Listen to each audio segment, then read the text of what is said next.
Hola, ¿qué tal? Te saluda Carolina Reyes. Bienvenidos a Comunidad Terapón, un espacio para la escucha. El día de hoy tenemos un tema bastante interesante. Vamos a hablar sobre inteligencia emocional laboral y para eso hemos invitado al psicólogo certificado en consejería y prevención de adicciones, José López Mariscal, quien cuenta con un posgrado en bio-neuroemoción desde España y una certificación ECO 548 en consejería en adicciones. También es tallerista y conferencista. Bienvenido, José. Muchas gracias. ¿Cómo estás? Muy bien, pues mira, muy emocionado por el día de hoy, el tocar este tema que para mí considero que es muy importante, sobre todo porque obviamente en el ámbito laboral, pues todos vivimos en ese ámbito, todos nos movemos en ese ámbito de alguna forma, seas el empresario o seas empleado. Inevitablemente nos movemos en ese ámbito y por eso es que para mí es muy, muy importante. ¿A qué nos referimos con la inteligencia laboral? A la inteligencia emocional, perdón. Bueno, mira, el enfoque que yo le quiero dar es que ¿para qué vivimos ciertas circunstancias en el ámbito laboral? Es decir, pasamos la mayor parte de nuestra vida activa en el ámbito, en el trabajo, ¿okay? En ese ambiente. ¿Qué te gusta? 4 horas del día activo estamos con nuestra familia y de 8 a 10, dependiendo de las horas que trabajes, pues estás en ese ámbito. Obviamente tengo que estar ahí porque es de donde obtengo el recurso o el dinero para poder subsistir. Generalmente pasamos, pues insisto, mucho tiempo y generalmente escuchamos a las personas. Yo en lo personal escucho a las personas quejarse de lo de lo que están haciendo, de sus trabajos, de las condiciones de trabajo, de los sueldos. Nos quejamos de la relación que tenemos con nuestros jefes. Incluso nos quejamos de las políticas, de los horarios que tenemos, de los días que trabajamos. Y obviamente mucho también tiene que ver las relaciones de trabajo, que si mis compañeros de trabajo son de esta forma, que tengo muchos conflictos. Pues todo eso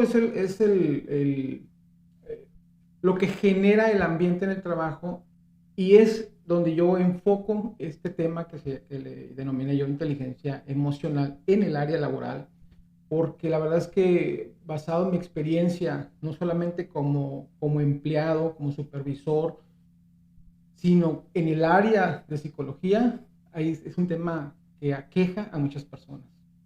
Cuando hablamos de... ¿Es un enfoque desde la bio-neuroemoción? Le- yo le doy ese enfoque, ¿ok?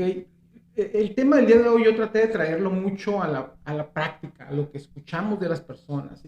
Intento ser un poco más práctico en ese sentido. Sin embargo, inevitablemente sí le doy el enfoque de bioneuroemoción, desde la bioneuroemoción, que en sí lo que trata la bioneuroemoción es que habla desde una conciencia, es una filosofía de vida, es verlo desde una conciencia de unidad, de que todo tiene que ver conmigo, ¿ok? Todo lo que sucede en mi entorno, mis relaciones interpersonales, mis relaciones laborales, todo tiene que ver conmigo. Yo genero de alguna forma el ambiente que vivo y que experimento. Entonces sí, los puntos que voy a tocar inevitablemente en algún momento los voy a llevar desde la práctica, desde cómo poder resolverlos hablando en práctica y desde el lado emocional con un enfoque en bioneuroemoción. Cuando hablamos de inteligencia emocional en el área laboral, ¿nos referimos desde una posición personal o nos estamos refiriendo a una posición comunitaria que tiene que ver con el otro o vamos a enfocarnos? No, todo es a nivel personal, todo es lo que estamos viviendo cada uno de nosotros. Mi intención el día de hoy es que las personas se vean reflejadas, logren ver su entorno en ese ambiente y entonces empiecen a detectar o se empiecen a escuchar. De hecho, uno de los enfoques que yo manejo mucho y que también tiene que ver con la bioneuroemoción es ser muy observadores. Todo el tiempo tenemos que ser muy observadores en lo que sucede en nuestro entorno, nuestras amistades, nuestras relaciones, los conflictos, sobre todo los conflictos que tenemos. Entonces, el enfoque que yo le doy es que las personas empiecen a escucharse. La primera queja que viene, por decirle un ejemplo, no gano lo suficiente, y se escuche primero cuál es la queja y luego vean desde otra perspectiva, empiecen a observar y por qué o para qué yo estoy experimentando esa situación de ganar poco sueldo, no tener suficiente, qué creencias, por decir algo, tengo con el dinero, y eso es por el lado de la disminución, y por otro lado, lo práctico, ¿no? ¿Qué tengo que hacer para poder generar más ingresos? Ok, nos hablas que, por ejemplo, ver esto desde algunos puntos. ¿Quieres empezar a compartirnos lo que preparaste? Sí, mira, las primeras frases o las frases más frecuentes que escuchamos, intento traer un orden, pero vamos, muchos de ellos nos llevan al mismo punto, ¿ok? Y una de ellas, por ejemplo, el clásico, gracias a Dios es viernes. Es una frase muy común que escuchamos en el ámbito laboral. Incluso los lunes llegas a las oficinas, a tu área de trabajo, y incluso parece chistoso, o sea, lo decimos de broma, pero vamos, desde el enfoque emocional, nuestro inconsciente no tiene sentido del humor. Si yo llego un lunes, por mucha energía que llegue, y lo primero que comento cuando saludo a mi compañero de trabajo, le digo, ya quiero que sea viernes, o cuando llega el viernes digo, bendito Dios, gracias a Dios es viernes, nos está diciendo mucho. Qué difícil, qué pesado. Así es. Finalmente, esta frase viene los viernes, pero se escucha desde los lunes, lo escuchamos desde los lunes. Entonces, sí. ¿Qué nos dice todo eso? Cuando yo lo escucho, cuando alguien me menciona esa frase, ¿qué me está diciendo a mí?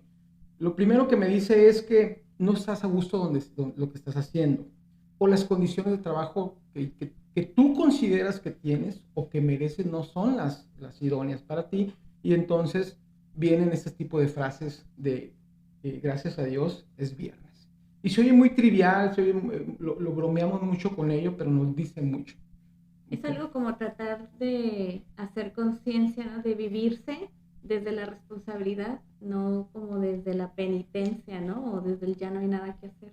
Sobre todo porque obviamente en el ámbito laboral todos queremos tener o un mejor puesto o un mejor ingreso. Obviamente eso implica tener un mejor estilo de vida, poder tener más poder de adquisición. Sin embargo, estas frases son como unas frases muy limitantes, ¿okay? Muy limitantes, y no somos conscientes de ello. Esa es una parte que yo hago mucho énfasis cuando yo tengo consultas con algunos clientes, y yo les hago mucho énfasis en eso, en que aunque dicen, es que lo digo de broma, le digo, es que tienes que tener cuidado, que tienes que escuchar, porque te está limitando de alguna forma. Te vive desde ahí, ¿no? Así es, no somos conscientes de eso, y eso es importante hacer énfasis en ese punto. Y también la otra parte es, tratar de entender pues en dónde aprendiste a tener esas creencias respecto al trabajo, a tu dinero, a la carencia o a la abundancia, ¿no? Exacto. Generalmente cuando yo les pregunto, cuando yo escucho estas frases, o cuando una persona viene y me dice es que no gano lo suficiente, es que no estoy a gusto donde estoy, sobre todo hablando del dinero, el tema del dinero es un tema que genera muchas discusiones, muchos problemas, muchos conflictos, ¿no? Sí. Escuchamos frases como que en una relación de pareja, que cuando el dinero falta, el amor sale por la ventana. Tiene mucho sentido porque obviamente el poder adquisitivo que puedas tener tiene que ver con la relación en tu pareja. Tendrás más tiempo para ustedes, más viajes quizás, más comodidades. Sin embargo, sabemos todos que no lo es todo. Pero lo que yo les hago mucho énfasis cuando escucho estas frases, yo les pregunto cuáles son esas creencias, y los llevo a qué escuchaste, y son creencias, y son nuevamente frases que escuchamos de nuestros padres y que nos sentencian. Una de ellas, por ejemplo, el dinero no crece en los árboles. Yo bromeo mucho con mis pacientes o con personas cuando toco ese tema, porque yo les digo, yo literal he escuchado que dicen, el dinero no se barre. Yo literalmente vi el dinero, barrer el dinero. Yo lo viví eso, ¿no? Lo digo de broma.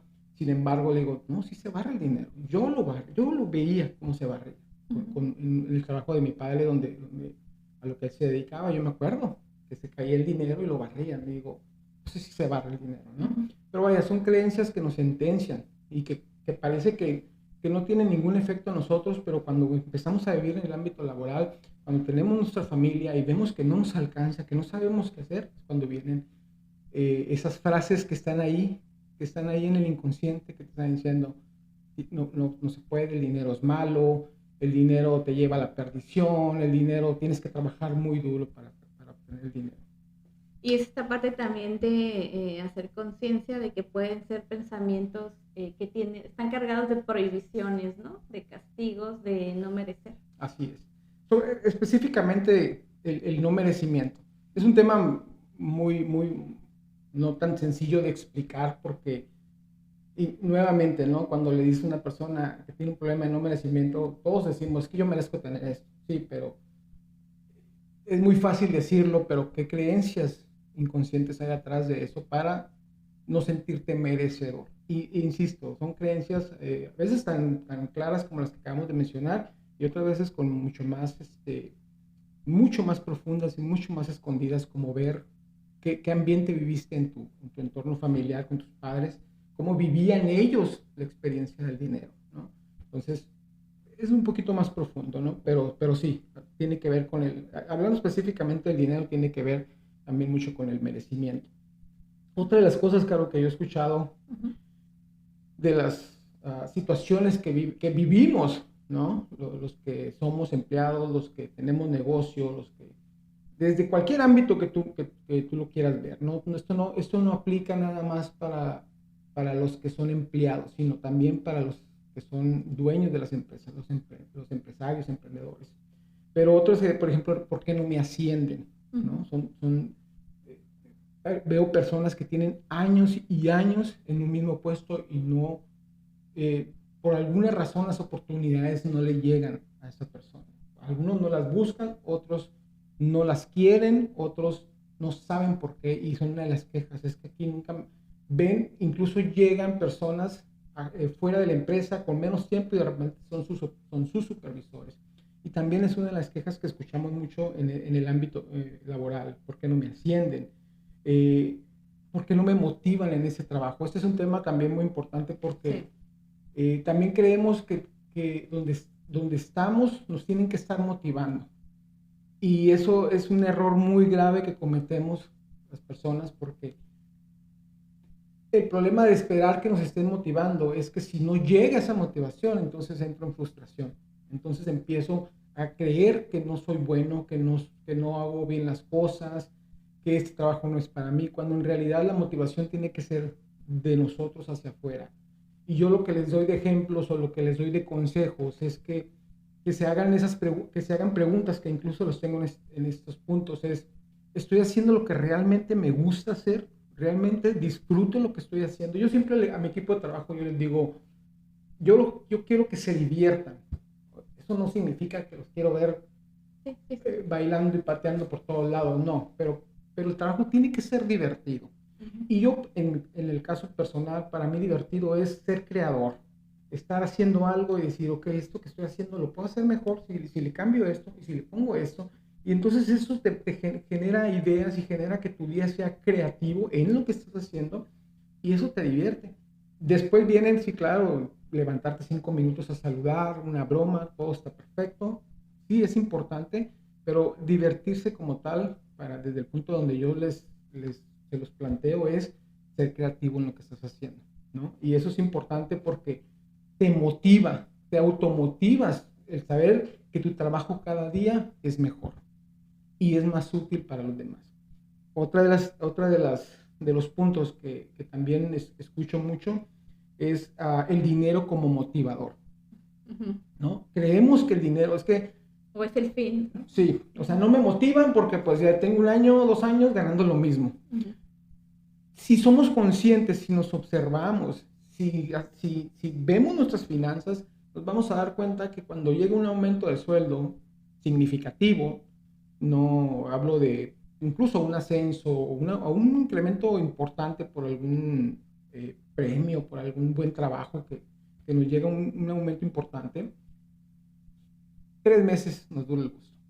2 o 3 meses cuando ya tu nivel de gasto ya llega otra vez al mismo tope. Estás en las mismas circunstancias con mayores comodidades. Obviamente, si tenías un carro de medio uso, quizás llegues a tener un carro del año, pero el nivel de ingreso y egreso a nivel margen es exactamente lo mismo. Entonces, pasan 3 meses, 4 meses y vuelves a entrar en ese mismo estado de ánimo, ¿no? Obviamente hay quienes sí entiendo y sí conozco y sí sé que hay quienes logran mantener su nivel de gastos bajo, se eleva su nivel de ingreso y pues obviamente ven un margen importante, ven un ahorro y claro que los hay, me queda muy claro que los hay, sin embargo generalmente no sucede así, generalmente luego nos ponemos ese límite y la motivación desaparece. Y tiene sentido porque si no se ha hecho un cambio en cuanto a las creencias o la manera de vincularnos, ¿no?, con los recursos o con el ambiente, Sí. pues evidentemente aquello que llega a nuestra vida va a ser insuficiente, ¿no?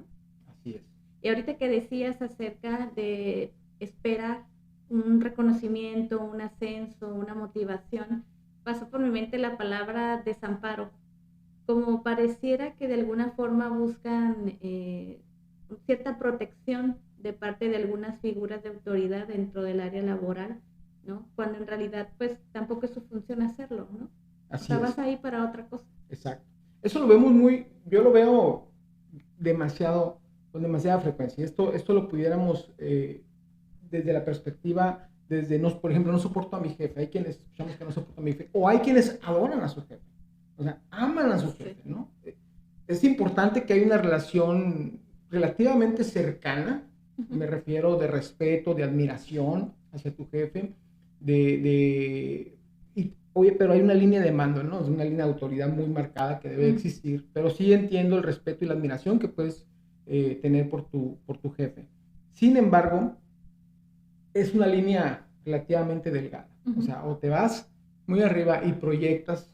Exacto, ¿no? En el otro. Proyectas, generalmente, no es una, no puedo decir que es una regla, pero generalmente estamos proyectando al padre, ¿no? Sí. Entonces, vamos, la queja que yo más escucho, porque es raro, la verdad es raro escuchar cuando a una persona que dice que admira a su jefe, pero generalmente es, no soporto a mi jefe, me da mucho trabajo, es muy grosero conmigo, no valora mi trabajo, y todo eso, cuando llegamos al tema, invariablemente tiene que ver con la figura de autoridad, que en este caso, en el ámbito familiar, pues es el padre, ¿no? Entonces sí, generalmente por ahí nos vamos, por ahí lo tocamos, y lo que, básicamente lo que hacemos es ver, yo siempre les digo, todo lo que vives en tu ámbito laboral, inevitablemente e invariablemente tiene que ver con tu entorno familiar. Correcto. Lo estamos proyectando. El inconsciente no distingue entre familia nuclear y familia laboral. No lo distingue. Lo vas a proyectar exactamente igual. Con los jefes, con tu equipo de trabajo en la línea, ¿no? Y con los que te reportan a ti, si es que tienes gente que te reporte, lo vas a vivir. Las relaciones de trabajo, si en tu casa... Puede ser, es muy polarizado. Puede ser que si en tu casa siempre hubo una represión o reprimieron muchas emociones en cuanto a los conflictos, por ejemplo. Autoritarismo. Lo vas a vivir, puedes vivir lo contrario. Es decir, si tú en tu familia nunca tuviste muchos conflictos o muy pocos porque tus padres se encargaron de mantener un orden demasiado riguroso y con mucha represión en cuanto al conflicto, puedes ir en el ámbito laboral y estar lleno de conflictos todo el día. ¿Qué te está diciendo, en este caso, el universo, la vida, Dios, lo que quieras? Es que hay que aprender de eso, ¿no? Hay que integrarlo en tu vida, darte cuenta que el conflicto no es malo, no es bueno ni malo. Es a través de los conflictos que crecemos como personas, que aprendemos. Entonces, cuando logras integrarlo, es cuando se da esos cambios, ya sea, la gente me pregunta a mí, o sea que si yo logro integrar eso, esta persona ya no me va a gritar o ya no me va a decir no se trata de eso. Se trata de que tú lo vas a vivir, primero, lo vas a vivir de otra forma, quizás ya no te va a molestar. Y la otra es que la vida se puede encargar de moverte del lugar, una oportunidad de trabajo, no lo sabemos, hay mil y una formas de que el ambiente pueda cambiar, o no, pero lo que sí te aseguro es que la forma en que tú vivas esa experiencia cambia radicalmente. Sí, es como preguntarse cómo le hiciste para llegar a esa posición, ¿no? O sea, si estás en un lugar en donde está la queja, en donde está la insatisfacción, en donde está la incomodidad, la rivalidad, la Exacto, competencia, ¿cómo te colocaste tú ahí, no? exacto. ¿Y qué tiene que ver contigo? Ujú, ¿Okay? Eso es clave. ¿Qué es lo que tiene que ver conmigo? Y cuando te vuelves un observador, que es lo que yo trabajo mucho con mis pacientes, con mis clientes, siempre digo, tenemos que ser muy observadores. Es pesado al inicio, pero después también se vuelve un hábito observarte, sobre todo en los conflictos, sobre todo en lo que no me agrada, que es lo que de alguna forma me estoy enfocando el día de hoy.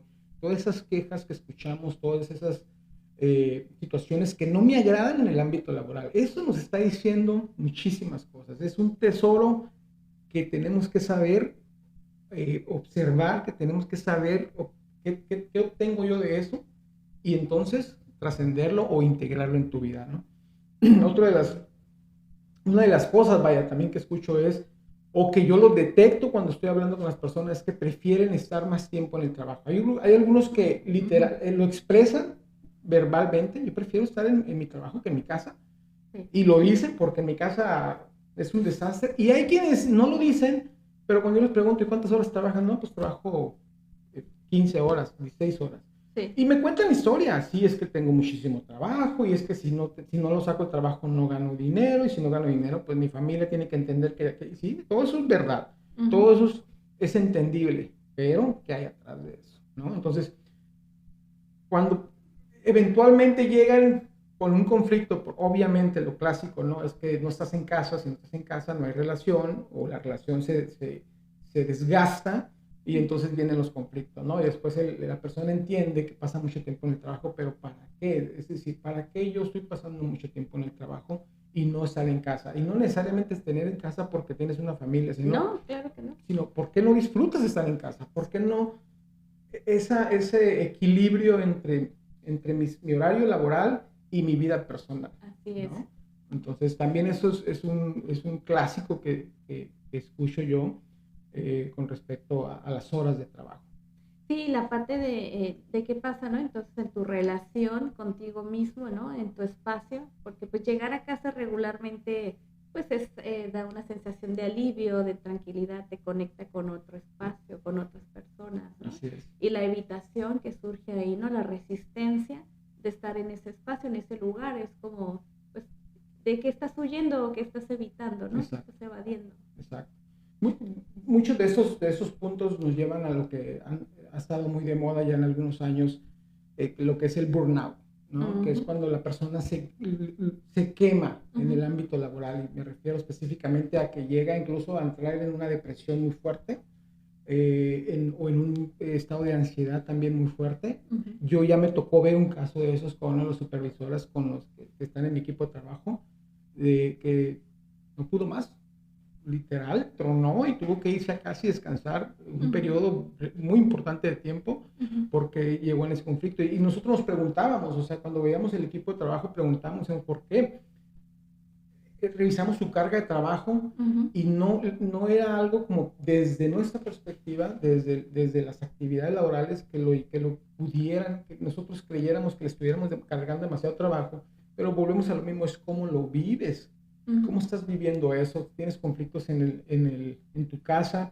Obviamente te los traes al trabajo, es inevitable, ¿no? Hemos escuchado que al trabajo no te lleves los problemas de casa, es inevitable, no lo puedes, no puedes separar. Sí, no eres alguien lo evades, pero eventualmente lo estás cargando. Entonces, sí se genera a raíz de las horas de trabajo, por quererte esforzar, por querer ganar más dinero, porque incluso también pudiera tener que ver con que no sabes poner límites en tu trabajo, decir, oye, esto no me corresponde, o yo no puedo con esto. Muchas veces nos da miedo decir no puedo, porque ¿qué van a pensar?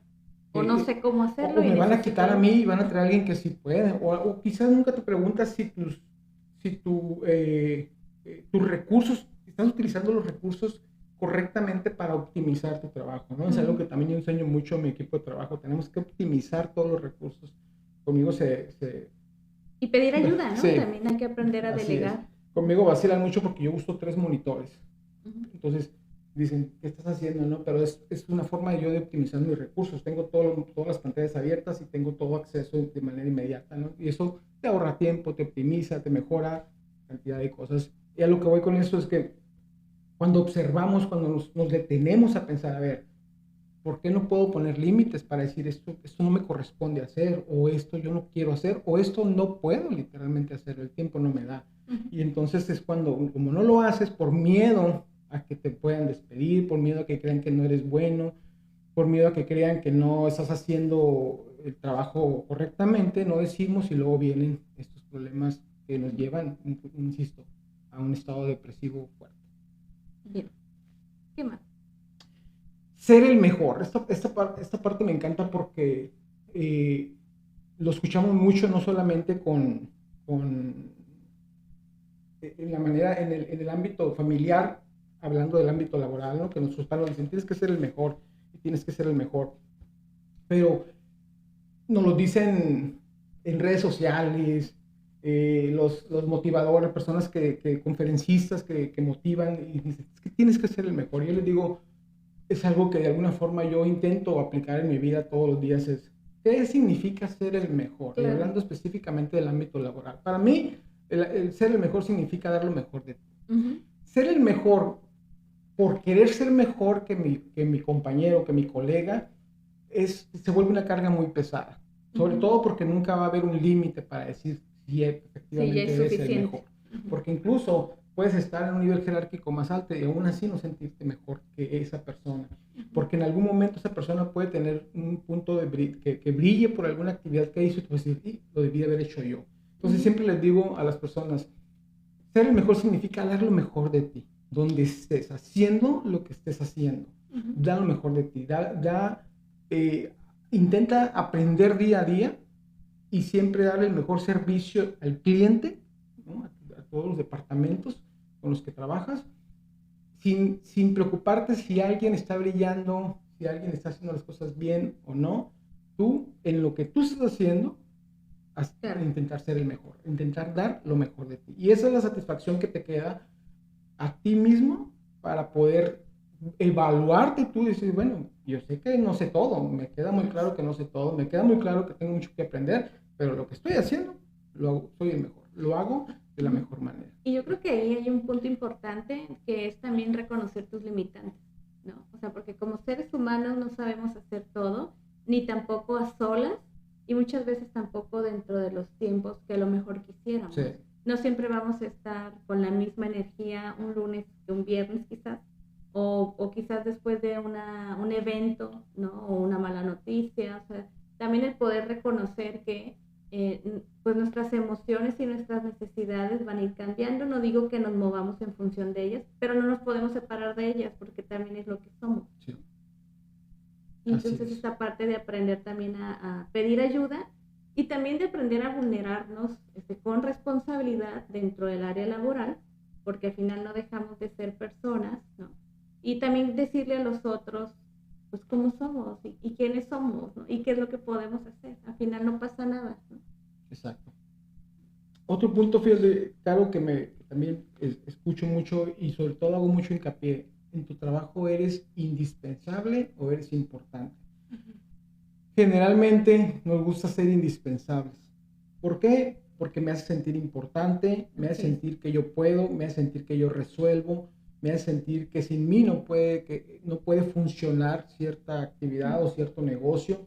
Y aunque en primera instancia es importante que te des a notar, es importante que vean la capacidad que tienes, llega un momento donde no sabes, no brincas una línea y no eso te supera en muchos ámbitos, desde que estás en casa y no puedes no puedes dejar de atender ciertas actividades, las personas te están buscando a deshoras, o no te puedes ir del trabajo algún día en especial, o no puedes incluso tomar vacaciones. Uh-huh. Yo lo viví, yo me iba de vacaciones y yo llevaba mi computadora, estar pendiente, culpa, ¿no? Así es. Entonces, sí, yo viví eso, en aquellos tiempos, 2004, 2006, con el Nextel, uh-huh, yo lo traía y eran las 2, 3 de la mañana y mi Nextel sonaba.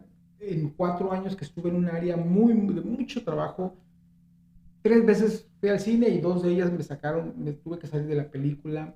O sea, sí entiendo el proceso, sé que en algún momento nos agrada esa parte, pero sí llega un momento en que te va a superar. Eventualmente te va a superar. Y si no sabemos detenernos en ese momento, vienen conflictos más importantes. Entonces, yo siempre les digo, es mejor ser importante. ¿Qué significa para mí ser importante en lugar de indispensable? Significa en el ámbito laboral, significa que yo sé menos delegar a ciertas actividades a personas. Yo los entreno a ellos para que ellos puedan resolver esos conflictos sin necesidad de tener que estar pidiendo autorización, aprobación o algún consejo. Obviamente hay situaciones en las que sí debemos de entrar, pero si tú los entrenas bien, va a ser la menor cantidad de tiempo que tú tengas que estar atento o disponiendo de tu tiempo para atender esas circunstancias. La otra, confiar en las personas, por supuesto, confiar en tu equipo de trabajo y sobre todo confiar en ti, de saber que estás con las personas, que tienes al equipo correcto. Yo siempre les digo que nos han enseñado que tenemos que tener el equipo o que nosotros tenemos que saber todo, que nosotros tenemos que saber todo para poder delegar. Yo en mi experiencia he aprendido que no tienes que saber todo, tienes que tener a la persona correcta en cada lugar. Tienes que tener al mejor encargado de recursos humanos, tienes que tener al mejor encargado fiscal, al mejor contador de finanzas, al mejor contador de costos, las personas indicadas ahí. Tú no tienes que saber todo de recursos humanos o de leyes laborales, tú no tienes que saber todo de fiscal o de impuestos, tú no tienes que saber todo, no, tienes que tener a las personas correctas para que ellos hagan el mejor trabajo y tú puedas. Y claro, y eso da también una sensación de que hay orden, ¿no? Así es. Hay organización. Va implícito, exacto. Exacto. Va implícito porque entonces hay una línea de autoridad, las personas saben lo que tienen que hacer, delega la autoridad y las actividades, y entonces sí, hay una línea de mando muy, muy marcada. Y eso da seguridad, obviamente, estabilidad en el trabajo. Da tranquilidad a todos, sobre todo. Tranquilidad a todos, porque cualquier situación que se da, por muy eventual que sea, por muy extraordinaria, las personas saben lo que tienen que hacer y quién es la persona que tiene que actuar. O incluso, si no saben, es el momento de donde se junta todo el equipo. Y a ver, algo está pasando, yo no puedo, no sé quién se va a hacer cargo. Entonces, todos en conjunto lo toman. Sí lo he observado, lo he vivido.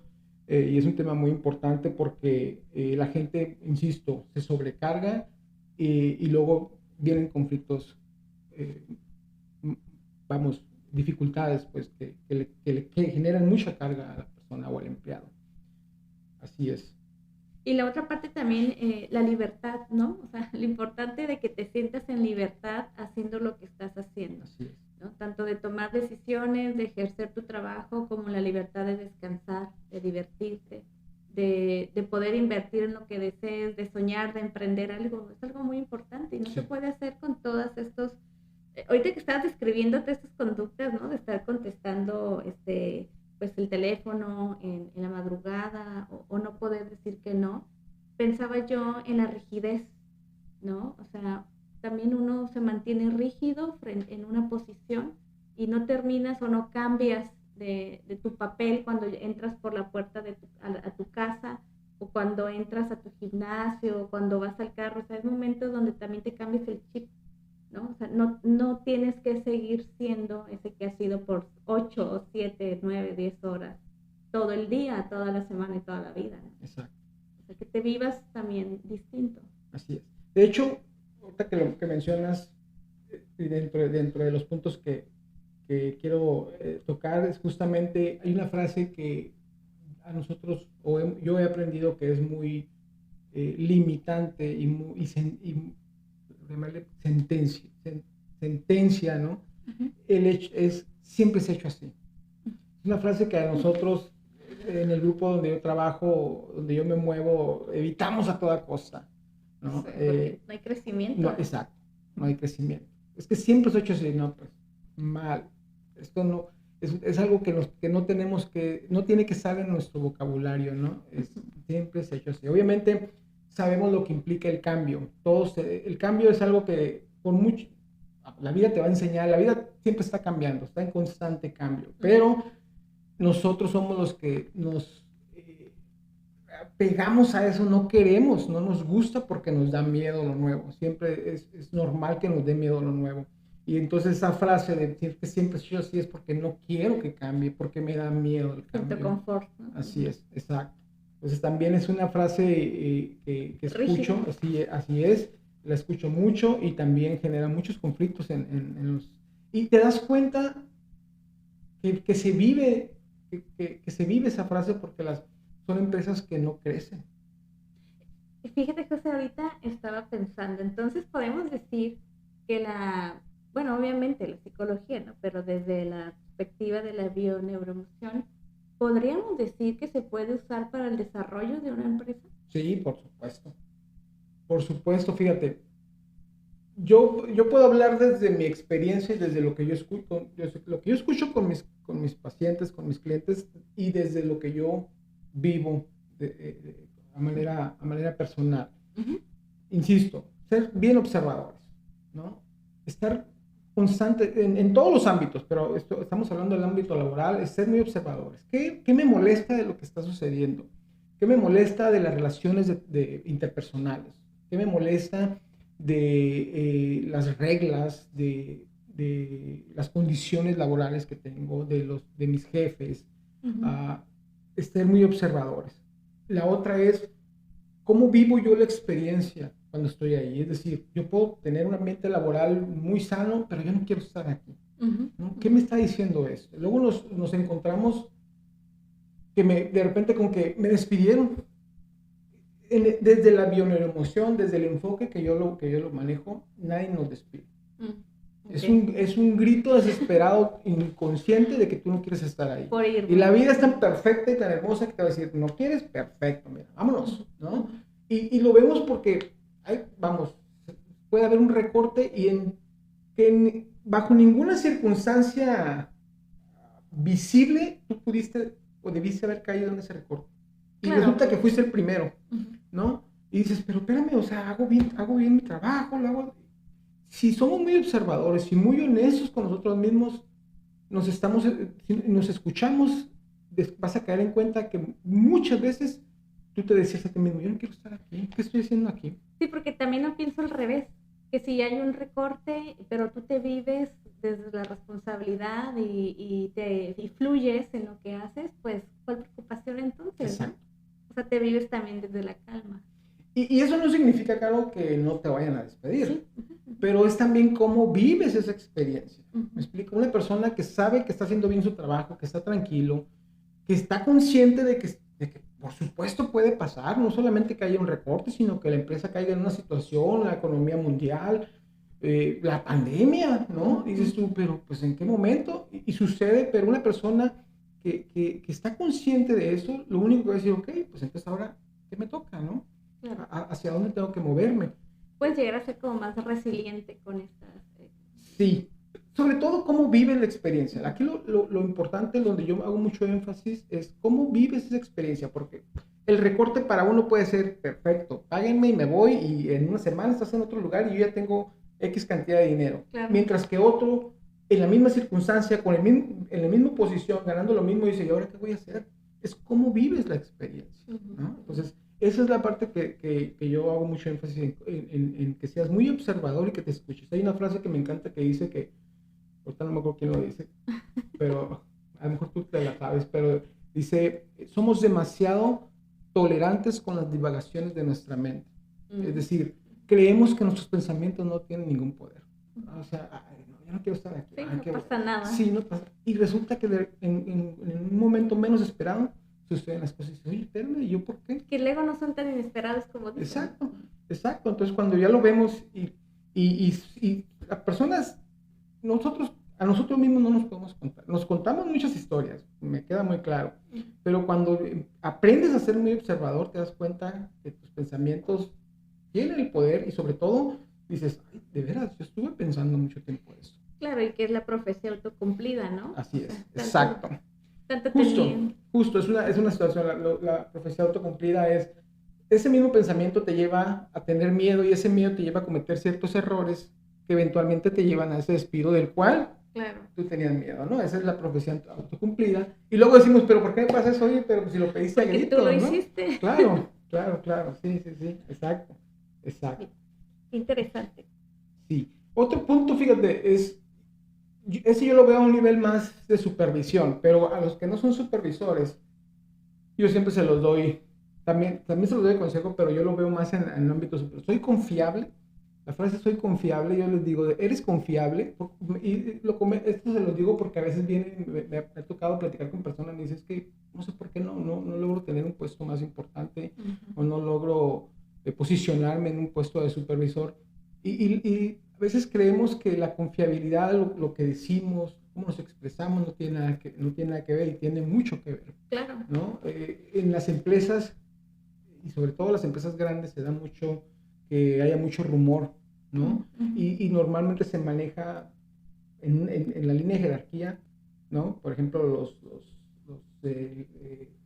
no quiero marcar, como en la línea de producción. Por decirlo así, ¿no? Pero no me refiero específicamente a ellos, me refiero a la línea de mando en ese nivel. Se corre un rumor y todo el mundo está hablando de ellos.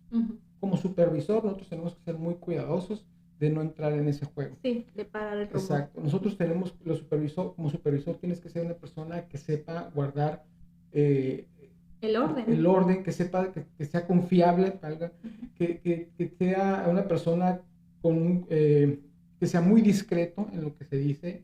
Entonces, eso es bien importante, ¿no? A veces genera que te quedes solo. Por ejemplo, tenías a un amigo que estaba en el mismo nivel, en algún momento fuiste ascendido, y si no cambias esa línea, vas a tener problemas.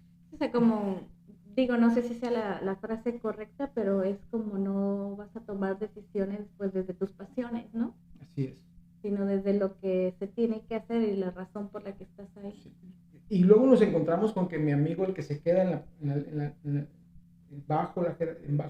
jerarquía, dice, es que ya no es el mismo, ya se cree mucho, ya no se reúne con nosotros como antes, o queremos ir y decirle, oye, cuéntanos, escuché que iban a ver recorte personal, ¿qué sabes tú? Y uno tiene que saber decir, no sé nada, aunque sepas todo. Así es.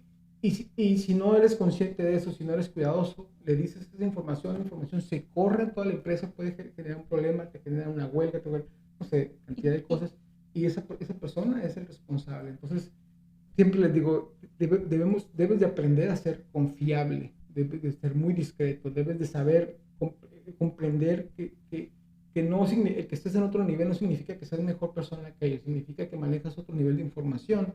Y eso también genera mucha responsabilidad. Sí, eso también, la parte que si lo miráramos al revés, si fuera el caso de que tuvieras una amistad que no está en una posición de jerarquía igual que tú, pues la amistad debería de poder tolerar, o no sé si decía la palabra tolerar, o de poder resistir ese cambio laboral, ¿no? Exacto. Porque a final de cuentas estamos hablando de en qué se sostiene un vínculo, una relación. Los Exacto. Principios, los valores en los que te sostienen. Exacto, así es. Y claro, ya como para terminar, al menos de los puntos que yo tengo, hay una frase que para mí ha marcado mi vida en los últimos, ¿qué te gusta? 8 años. Es una frase que yo cuando la escuché dije, esto yo lo quiero, esto es para mí, y ha sido mi bandera, ¿no? No solamente de trabajo, sino en muchos ámbitos de mi vida, pero específicamente es, ama lo que haces y lo que haces te amará 100 veces más. Me gusta cuando doy alguna plática, cuando doy alguna conferencia, me gusta cerrar con ese tema porque me parece que es muy contundente, que te dice todo, lo que más allá de las formas que tú puedas utilizar para gestionar tus conflictos, para cómo te mueves en el ámbito laboral, en el ámbito familiar. Si amas lo que haces, la vida se va a encargar de remunerar de muchas formas. Siempre generamos expectativas, siempre creemos que si estoy en mi trabajo y amo lo que hago, eventualmente voy a llegar a ser gerente de toda la planta. No siempre es así, no tiene por qué ser así. Puede que nunca quizás te muevas de ese lugar, quizás no suceda ningún cambio a nivel jerárquico, pero siempre la vida se va a encargar de remunerarte de muchas formas que eventualmente tú vas a decir, esto era lo que me tocaba a mí, esto era lo que yo quería. O en cualquier otro ámbito de la vida. Cuando tú amas lo que haces, el universo, la vida, Dios, como tú quieras llamar, se va a encargar de que tú experimentes, recibas eso mismo que has estado dando. Entonces, para mí ha sido clave cuando a partir de que lo escuché, me he manejado bajo esa condición y la verdad es que no me puedo quejar. He vivido experiencias muy importantes y es algo que yo de hecho cuando se las digo en una conferencia que tuve, cuando lo escucharon todos, yo creo que de todo lo que hablé con ellos, lo último fue como que pum, sacaron los ojos y vi que todos en sus cuadernos anotaron, ¿no? Dije, ok, no me hicieron caso los 50 minutos que hablé, pero estos 10 sí me escucharon, porque es una frase que me parece muy contundente, me encanta y yo por eso las quiero compartir. Totalmente, pues qué belleza que nos lo puedes compartir, aparte de pues, compartir todo tu saber con todos nosotros. ¿En dónde te pueden contactar, José? ¿Tus redes sociales, tu número de teléfono? Sí, mira, mis redes sociales es JLM Psicología, ¿okay? Como me presentaste al inicio, soy psicólogo clínico, trabajo desde el área de la bioneuroemoción, ¿okay? Desde la unidad de conciencia de unidad, ser muy observadores, todo tiene que ver conmigo, ¿okay? La otra red social es el Instagram, también es igual, JLM Psicología. Uh-huh. Mi teléfono, donde me pueden contactar, ya sea por llamada telefónica o WhatsApp, es 664-517-5161. Uh-huh. Con gusto, estoy a sus órdenes. ¿Tu consulta presencial en Tijuana y de manera virtual? Así es, ambas. Bien, perfecto. Pues bueno, muchísimas gracias, José, por este espacio, que pues obviamente es el espacio de todos nosotros. Espero que pues pronto podamos volver a coincidir en otro episodio para Comunidad Terapón. A ti, Caro, muchas gracias por el tiempo. Gracias. Pues bueno, les invito a que nos sigan en las redes sociales, tanto en YouTube como Spotify, en TikTok y en Facebook como Comunidad Terapón. Y pues denle like, síganos y compartan el contenido. Estaremos la próxima semana con otro invitado para compartir el saber. Muchas gracias. Hasta luego.